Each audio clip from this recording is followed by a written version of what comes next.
Muy buenas tardes, continuamos con esta pequeña introducción al mundo romano.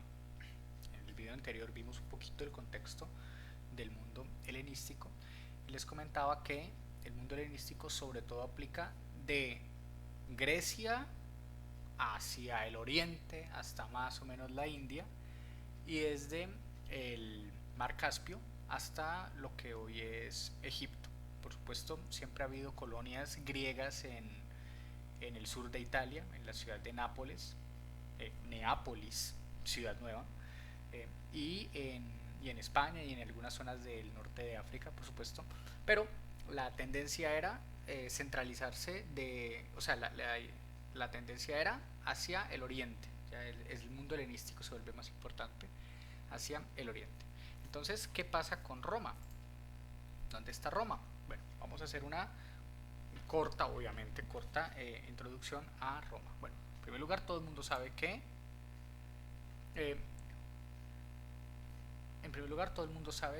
eh, Roma está en Italia, eso creo que es obvio. Sin embargo, eh, la historia del mundo romano, la historia del mundo romano nos llega por distintas fuentes. En particular nos llega por fuentes romanas, ojo, del siglo primero antes de Cristo. Entonces, la historia empieza cuando se empieza a escribir. Nosotros tenemos datos, nosotros tenemos fuentes del siglo primero antes de Cristo. Fuentes anteriores tenemos muy escasas y excesivamente fragmentarias. Tenemos sobre todo algunas inscripciones, tenemos un par de tumbas, tenemos varias lápidas, pero nuestras fuentes principales vienen del siglo primero antes de Cristo, no, no, no mucho antes. Quizás porque a los romanos anteriores no les interesaba tanto escribir, no les interesaba tanto publicar, porque quizás no tenían esa costumbre o quizás porque se perdió. El punto es que lo que sí tenemos, lo que sí nos ha llegado, es del siglo primero antes de Cristo. Ahora, en particular nos ha llegado trabajos de Marco Tulio Cicerón y básicamente podemos conocer los detalles o muchos de los detalles de la vida romana gracias a los textos de Marco Tulio Cicerón. Tenemos otros grandes autores como por ejemplo Tito Livio, que es un gran historiador de finales del siglo primero. Tenemos otros historiadores, digamos, llamémosle historiadores, como Salustio, tenemos los comentarios a las guerras de las Galias y los comentarios a la guerra civil de Julio César, y tenemos otros distintos textos, pues no los voy a saturar con autores, pero fundamentalmente nos llegan testimonios de Cicerón, tanto en lo que tiene que ver con retórica, lo que tiene que ver con filosofía, lo que tiene que ver con discursos, lo que tiene que ver con política. Pero entonces, mucho cuidado. Esto aplica tanto para estudiar el mundo romano como para estudiar nuestro día a día, nuestro mundo contemporáneo. Es que la historia es una lectura que se hace a partir de una evidencia. Es una reconstrucción que se hace a partir de una evidencia. Y en el caso particular de los autores, bueno, perdón, no es el caso particular, y como muestra de ello, los autores del siglo primero antes de Cristo, cuando intentan hacer una historia de Roma, lo que tienen es material disperso, un poquito como nosotros, que casi que incluso nosotros podemos llegar a tener más evidencia que la que tenían ellos, mejores recursos que los que tenían ellos, cosa que suena bastante extraño. Pero entonces individuos como Cicerón, individuos como Tito Livio, individuos como Salustio, mucho más adelante historiadores de alto nivel como Tácito, lo que van a tener son evidencias de tiempos pasados y van a intentar hacer una reconstrucción de ese mundo anterior a ellos. Pero esa reconstrucción que hacen es una interpretación de la evidencia, no es una descripción minuciosa y, entre comillas, neutra de lo que pudo haber sucedido. No, por el contrario, eso de la neutralidad valorativa no existe, eso ya lo verán más adelante. Lo que hacen es una interpretación en función de sus propios criterios, en función de sus propios problemas, en función de su vida. O sea, para leer la historia romana, los mismos romanos lo que hacen es pasar elementos que ven en su día a día y los trasladan hacia lo que sucedió muchos siglos atrás. Y eso sin contar con la cronología, que es siempre un descalabro, y con las genealogías, que son siempre un despropósito. Entonces, mucho cuidado con eso. La historia se escribe y se comprende según el ojo de quien la escribe, eh, según los intereses de quien la escribe, según los criterios de quien la escribe. Y cuando leemos al mundo romano a través de los ojos de Cicerón, bueno, corremos el riesgo, y créame que es en serio, corremos el riesgo de asumir los prejuicios de Cicerón como si fueran datos objetivos sobre el mundo romano. Así que lo primero que hay que decirles es que no hay que creerle a Cicerón. No le crean. No se les vaya a ocurrir creerle a Cicerón. Tómenlo como una evidencia, tómenlo como un dato interesante, pero no se les vaya a ocurrir creerle a Cicerón. Tampoco a Salustio, tampoco a Tito Livio, no le crean a nadie, tampoco actualmente al Centro de Memoria Histórica con ese director que tienen. No hagan eso, porque uno empieza a asumir como hechos los prejuicios o los juicios de valor de los intérpretes de la historia. Y créanme, los historiadores del mundo antiguo se veían en estos mismos problemas, intentando interpretar la propia historia romana. Porque la historia romana, al igual que todas las historias en el mundo antiguo, parten de la tradición oral. Parten de lo que alguien dijo que vio, alguien dijo que escuchó a una persona en cierta taberna. Así pues, se van pasando los chismes tras los chismes. Uno de los textos más importantes al respecto es el de Polibio, autor del siglo III, que habla sobre el triunfo de Roma, ¿ya? De cómo Roma ha logrado conquistar el mundo, ¿ya? Y lo hace justamente en el contexto de las guerras púnicas, cuando la República Romana ha conquistado todo el Mediterráneo. Pero Polibio es un griego que ve al mundo romano a través de ojos griegos en el siglo III. Cicerón tiene a la mano el texto de Polibio. Cicerón ha leído a Polibio, o sea que Cicerón es un autor del siglo I, en el contexto de los problemas horribles del siglo I, leyendo los criterios de un autor griego del siglo III, quien ha escuchado a personas que conocieron a personas que estuvieron en el contexto del siglo IV o de otras guerras púnicas o del inicio de la República. Así pues, lo que tenemos es un conjunto de chismes, un conjunto de chismes. Pero entonces, como son chismes, debemos tratarlos tal como son, y la historia hay que tratarla así, con mucho cuidado. Así pues, que tenemos un conjunto de evidencia, tenemos un conjunto de textos, tenemos un conjunto de tradición oral leída a través de los criterios y las interpretaciones de muchas personas. Entonces tengamos mucho cuidado con eso. Y vamos a leer historiadores, de eso se trata. Y usted en general tiene que leer la historia, tiene que leer historia. Si usted no sabe historia colombiana, por ejemplo, está jodido en este mundo. Entonces, veamos un poquito dónde se encuentra ubicada Roma, y veamos un poquito entonces qué cuentan los romanos acerca de su propia historia.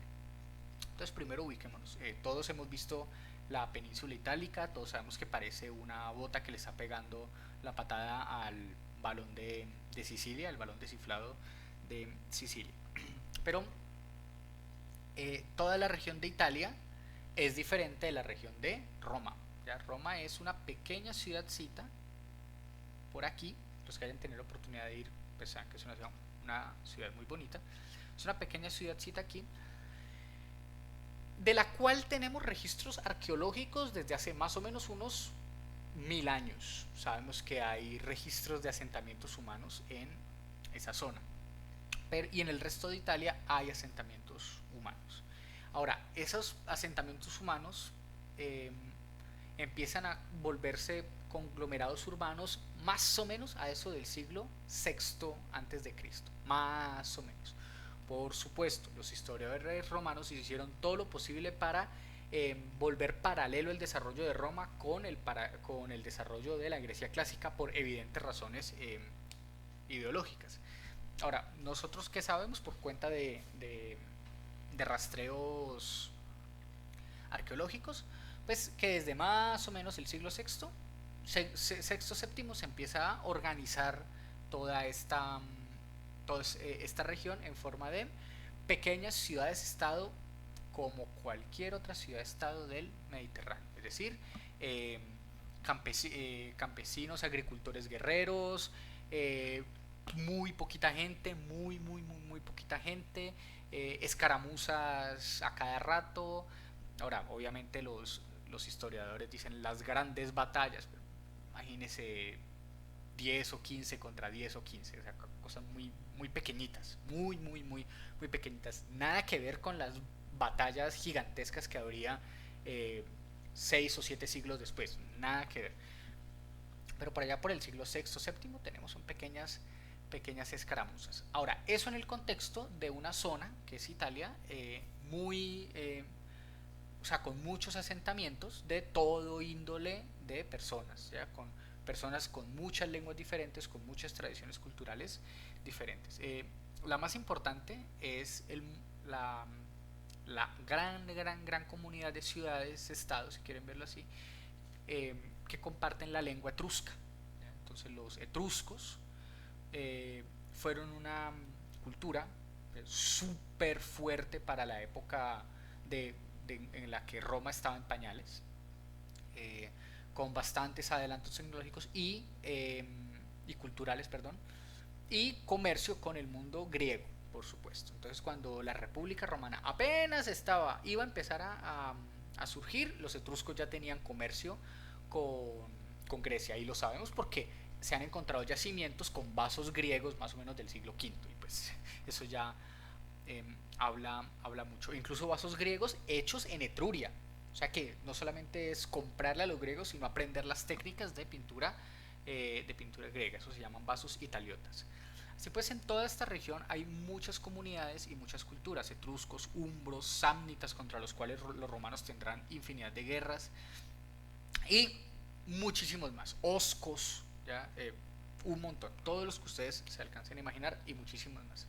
Roma es una ciudadcita como todas las pequeñas ciudades de Italia, que va a tener un desarrollo a lo largo de varios siglos en más o menos tres grandes etapas, que son primero una etapa monárquica, o que es la de la Roma arcaica. Sabemos que en efecto hubo reyes en Roma, lo sabemos, hemos encontrado registros arqueológicos al respecto. Una segunda etapa, que es la etapa republicana, que empezará eh, a eso de finales del siglo sexto. Y por último, una etapa imperial, así se le ha querido llamar, que inicia a finales del siglo I antes de Cristo, digamos técnicamente con Augusto, el primer emperador, pero veremos que bueno, ese siglo I es bastante complicado. Nos vamos a centrar sobre todo en la noción en la parte republicana, que es quizás la más importante de toda la historia romana. Usted en las películas siempre ha visto la parte imperial imaginada y reimaginada por la ficción de Hollywood. Y sin embargo, la parte imperial no es tan importante como la parte republicana de la historia. Entonces, bueno, aquí tenemos un pequeño mapita de dónde se ubica Roma y en qué contexto está. Siempre la pregunta que nos tenemos que hacer es, y la pregunta que se hace Polibio, la pregunta que se hacen los historiadores modernos, y una de las preguntas que nos tenemos que hacer nosotros es, bueno, ¿qué hizo que Roma, semejante pueblucho de casas de barro, se transformara en Roma? Ya, eso. ¿Y en qué momento esa cantidad de casitas desperdigadas del siglo sexto empezó a adquirir una identidad tal como la identidad romana? Y luego, bueno, ¿cómo arman esa idea de la famosa república? Esas son preguntas que trasnochan a todos los historiadores. Muy bien, pero entonces, eh, ¿qué sabemos? Sabemos que en una época arcaica eh, hubo periodos de monarquías o caudillos, si queremos ser más precisos, con pequeñas escaramuzas que permitieron organizar más o menos esta ciudad. Sabemos que a eso del siglo V empezó a cambiar la organización de esta ciudad en relación con sus poblaciones vecinas, y que entre el siglo V más o menos y el siglo III más o menos se desarrolló lo que hoy conocemos como la República Romana. ¿ya? Entonces no es que de un día para otro pasaron de monarquía a república, no. Eso se demoró más o menos unos 200 años, junto con todo, con la construcción de todas las instituciones que hacen que la República Romana sea una República Romana y que generó esa estabilidad y ese modelo que Polibio luego va a alabar. Entonces, es un periodo, es una transición larga de construcción de instituciones, de relaciones con poblaciones vecinas, de guerras y guerras y guerras y guerras, muchas, la gran mayoría chiquiticas, hasta que empezaron a volverse guerras un poco más grandes. Ya las guerras más grandes las empezamos a notar ya en el siglo III antes de Cristo. Pero antes lo que tenemos son pequeñas escaramuzas. Y sabemos que entre el siglo III hasta finales del siglo II es que empieza se genera la expansión territorial de Roma más allá de Italia. Y esa expansión territorial es lo que nosotros podríamos denominar un imperio, si quieren. O sea, Roma tuvo expansión imperial antes de que hubiese emperadores ni nada de eso. Hay quienes dicen que el imperio se inventó a los emperadores y no al revés. Y en ese sentido tiene razón, porque a finales del siglo II la expansión territorial de la República Romana va a abarcar desde España hasta la frontera, hasta lo que hoy es la actual Turquía. Y ya en el siglo I va a abarcar desde el desde el sur de Inglaterra hasta el norte de África, o sea, todo el Mediterráneo. Después, en el transcurso de 200 años, en el transcurso de 400 años, Roma pasó de ser un pueblito pequeñito a volverse un espacio imperial. Pero ahora, ¿qué cuentan los romanos sobre su propia historia? La historia de cómo se origina la ciudad tiene muchísimas versiones. La más conocida es esta. Los romanos dicen que el fundador de Roma fueron Rómulo y Remo. Creo que casi todos conocemos esta historia, quienes tuvieron la particularidad de ser amamantados por una loba y luego fundar la ciudad. Bueno, la historia más o menos es la siguiente. Cuentan que en la ciudad de Alba Longa, que queda un poquito más al sur de la actual Roma, una sacerdotisa de Vesta fue violada por el dios Marte. Es decir, fue un falo de fuego, surgió y, siendo ella virgen, la embarazó. Entonces ella, como tenía que ser virgen, pues evidentemente no quería, o sea, pues no quería perder su vida. Entonces, ¿qué hizo con sus bebés? Pues los dejó en una canasta en el río, y el río los llevó hasta un lugar en el cual los encontró una loba. Y justo la loba tenía sus pezones llenos de leche, tenía sus teticas llenas de leche, y los bebecitos se pudieron amamantar. Y justo en ese momento pasó un pastor y recogió a los niños. El pastor los crió hasta que los niños crecieron, y luego fundaron una banda criminal y se dedicaron a recorrer toda la región, matando, robando, violando y haciendo lo que se les dio la gana. Esta imagen de la lupa capitolina, de la loba capitolina, es icónica y de la ciudad de Roma, ¿ya? Los dos niñitos amamantándose de la loba. Tanto es así que el club de fútbol La Roma todavía lo utiliza, y ustedes la encuentran en cualquier lado. Usted coloca lupa capitolina y le salen imágenes de Roma por doquier.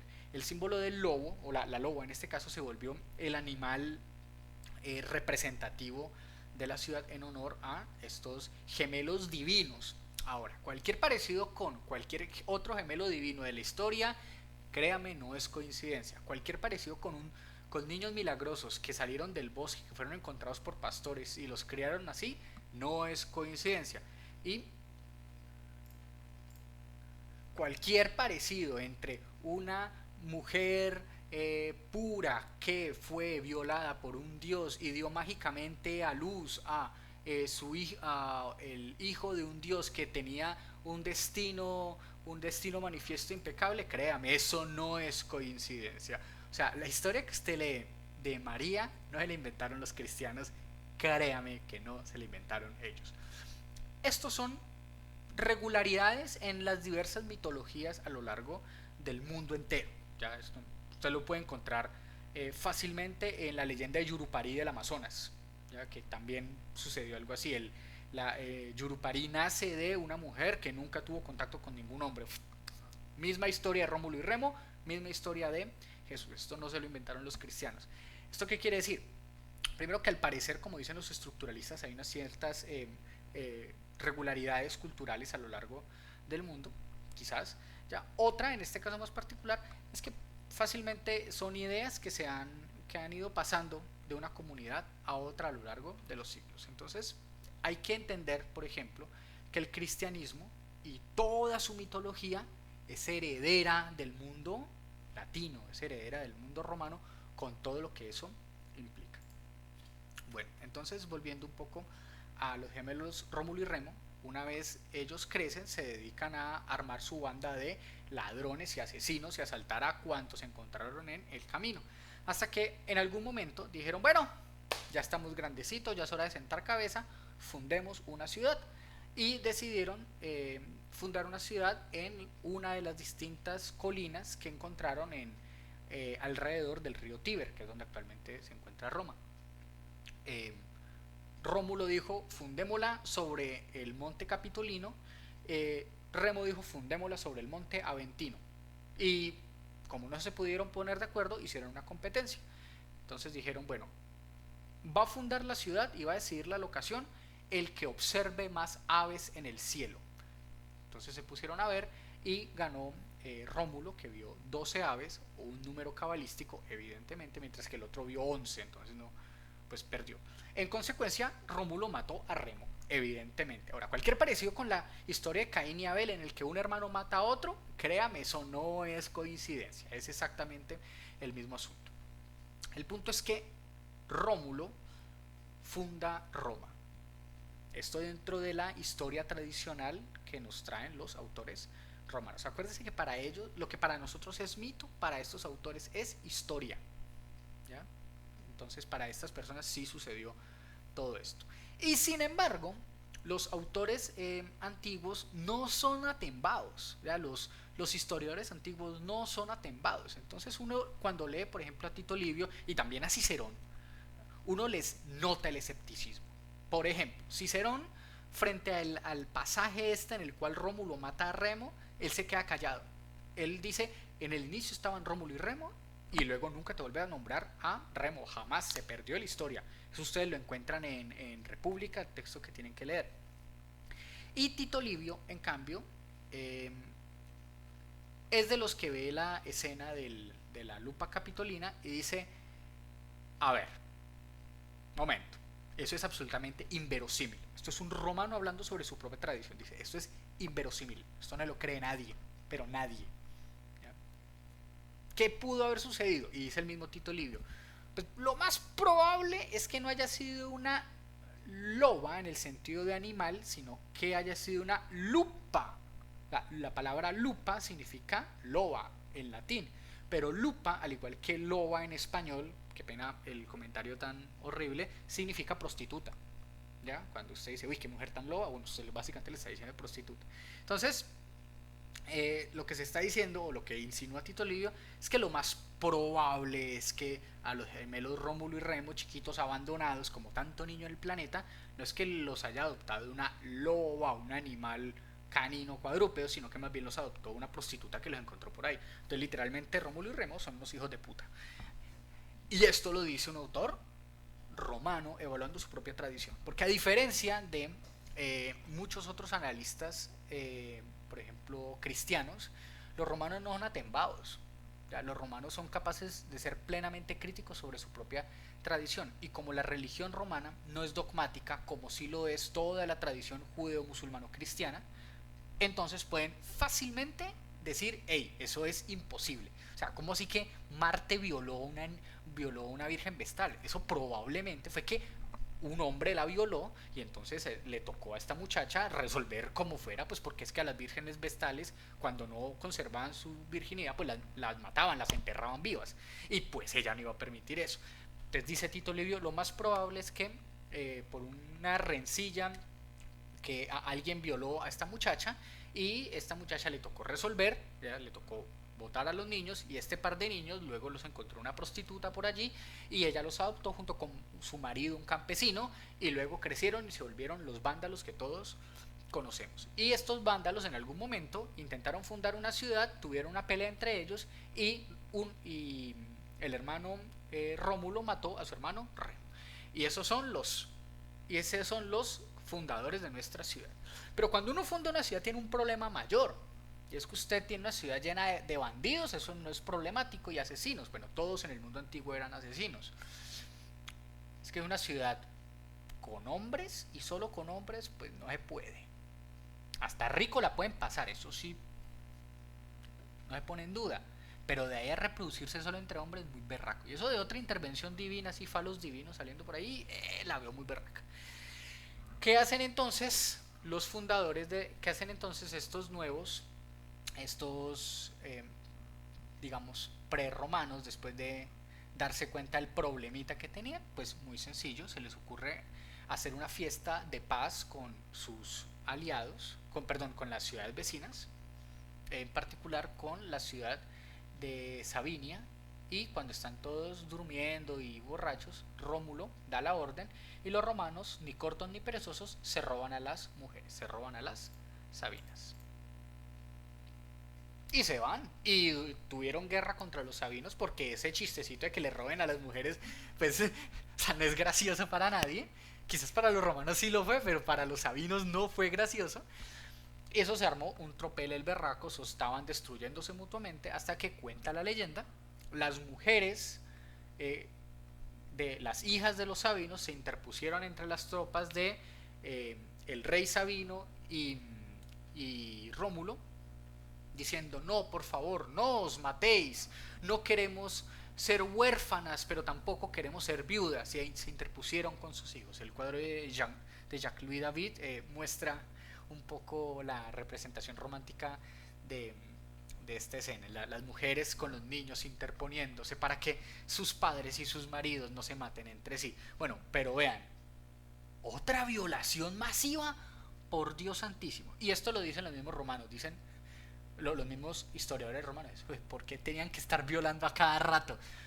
Mucho cuidado, mucho cuidado. O sea, son inquietudes que nosotros nos podemos preguntar y que hay algunas interpretaciones. Les voy a dejar un link por ahí sobre una conferencia que habla sobre la relevancia de la violación dentro de la historia romana. ¿Ya? Y es que todos los episodios importantes de Roma están atravesados por alguna violación, siempre. O sea, ¿por qué? Entonces vean de los que estamos hablando. Los mismos romanos dicen que sus antepasados, o sea, la tradición oral dice que sus antepasados son hijos de lupa, son niños abandonados, son bandoleros venidos de cualquier rincón del planeta, sin ningún tipo de linaje, sin ningún tipo de alcurnia, asesinos y violadores sobre todo eso, que se asentaron en un lugar. ¿Qué habla eso sobre los mismos romanos? Y esa es una pregunta importante que los autores del siglo I se hacen, que Cicerón se hace, que Tito Livio se hace. Y es, bueno, obviamente estamos hablando de los autores intelectuales, y es qué significa ser romano y qué significa la virtud en el contexto del ser romano. Y cómo bajo esas condiciones tan extrañas, una ciudad puede ser una ciudad, digamos, decente, como creían que era Roma en la época. Entonces, bajo estos asuntos aparecen algunas inquietudes relevantes que otras ciudades, estados del Mediterráneo nunca se plantearon. En primer lugar, ¿cuál es la relación entre ser romano y nacer en territorio romano? Si los padres romanos los padres de la patria, o sea, los padres de Roma no nacieron en Roma, entonces quiere decir que eran extranjeros. O sea que ¿es suficiente con nacer en territorio romano para ser romano? Aparentemente la respuesta es no. Y en ese mismo sentido, ¿cuál sería entonces la diferencia entre ser romano y ser extranjero? Para otros pueblos del Mediterráneo, por ejemplo para los griegos, esa respuesta se solucionaba facilito. Era, por ejemplo, ateniense es el que haya nacido en Atenas. Sencillo. Y los primeros padres de Atenas, ¿de dónde salieron? Los atenienses dicen, salieron de la tierra como plantas. Y esa es la respuesta de muchas ciudades griegas. Por ejemplo, en la ciudad de Tebas dicen eso. No, los fundadores de Tebas surgieron de la tierra. ¡Puf! Salieron de los dientes de un dragón. Y uno es como que, ¿what? Bueno, pero los romanos, como esta es la historia que tienen sobre sí mismos, o sea, sí se pueden hacer esta pregunta. Bueno, un momentico, ¿ya? ¿Cuál es la diferencia entre ser romano y ser extranjero? Y noten que la respuesta salta a la luz. Al parecer no tiene nada que ver con la etnia, al parecer no tiene nada que ver con el origen, sino que debe tener que ver con otros asuntos. Y esos asuntos los veremos ahora más adelante. Y en la misma línea, si los antepasados de los romanos eran ladrones, violadores, asesinos y, en fin, toda una chusma gigantesca, entonces la virtud romana, ¿en dónde se funda? Si no se funda en la sangre, ¿en dónde diantres se funda la virtud romana? Esas son preguntas relevantes para la configuración de esta mentalidad del ser romano y lo que luego va a empezar a significar el ser romano. Lo que les digo, pasar de ser una pequeña ciudad-estado a ser un imperio en el sentido en el que nosotros lo conocemos. Entonces, ¿cuál es la diferencia entre ser romano y ser extranjero? En primer lugar. Y en segundo lugar, ¿qué es ser un buen romano? Noten hacia dónde apunta la historia. Por allá en el siglo III después de Cristo, el emperador Carcalla eh, va a emitir la siguiente orden. Va a decir, todo aquel que esté dentro de territorios romanos debe ser considerado ciudadano romano, independientemente de si usted vive en Siria o si usted vive en España o en la ciudad de Roma. Así que todo este proceso, todas esas inquietudes culturales de los romanos del siglo I, leyendo la tradición oral de su propia historia, en última redundan o van a redundar en esta noción de que la ciudadanía, o en este caso de que el ser romano, no es algo que tenga que ver con tu origen, sino que debe tener que ver con otros asuntos. En particular, ya lo veremos más adelante, con la pertenencia a un mismo derecho. Entonces vean que estas son inquietudes que todavía las podemos plantear hoy. O sea, ¿qué es ser colombiano? ¿Ya? ¿Y cuál es la relación entre ser de una nacionalidad y no serla? ¿O cuál es la posibilidad de pensar la ciudadanía desde un punto de vista no nacional? Noten que estas personas no estaban pensando desde el esquema del Estado-Nación, para nada. Y para los romanos, en esta historia, digamos, de la República y la configuración de Roma, como una idea, la noción de nacionalidad no va a ser fuerte, sino que la pertenencia a la república es lo que va a permitir entender la romanitas, ya el ser romano. Y por último les planteo esta pregunta evidente, y es ¿por qué diantres todo evento importante en la historia de Roma tiene que ver con alguna mujer violada? ¿Ya? Entonces vean, la historia de las mujeres es una historia poco contada y es algo que también en algún momento tendríamos que entrar a revisar, ¿ya? O que por lo menos los invito a que la revisen. Bueno, continuaremos en el siguiente video.